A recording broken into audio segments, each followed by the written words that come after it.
জিব্রাইল বলে, আল্লাহ তোমার বান্দাগুলা তো ঠেকাই ফেললে তোমারে ডাকে। কঠিন পরীক্ষার আগের দিন রাত্রে তাহাজ্জুদ পড়ে ডাকে। আল্লাহ আমি জিব্রাইল 24 ঘন্টা তোমারে ডাকি। আল্লাহ আমার ডাক তুমি চাও না, কিন্তু তাদের ডাক তুমি শুনতে চাও। আমি জিব্রাইল সকাল সন্ধ্যা দুপুর বিকাল তোমার নামের জিকির করি, কিন্তু তোমার পক্ষ থেকে কোনো উত্তর পাই না।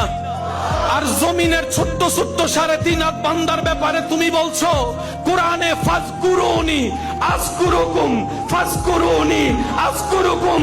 রব ডাক দিয়ে বলে, বান্দা তুই জমিন থেকে আমাকে ডাকতে দেরি, আমি রব উত্তর দিতে দেরি হবে না, উত্তর দিতে দেরি হবে না, উত্তর দিতে দেরি হবে না। জিব্রাইল বলে, আল্লাহ এত টাকা ডাকলাম তুমি একবার উত্তর দিলা না। মিকাইল বলে, তোমার নামে জিকির করলাম তুমি উত্তর দিলা না। আসমান বলে, তোমারে সিজদা করলাম তুমি একবার খুশি হওয়া দেখলাম না। এই বান্দাগুলোর জন্য তুমি এত খুশি হচ্ছ কেন? বান্দার জিকির শুনে খুশি হচ্ছ কেন?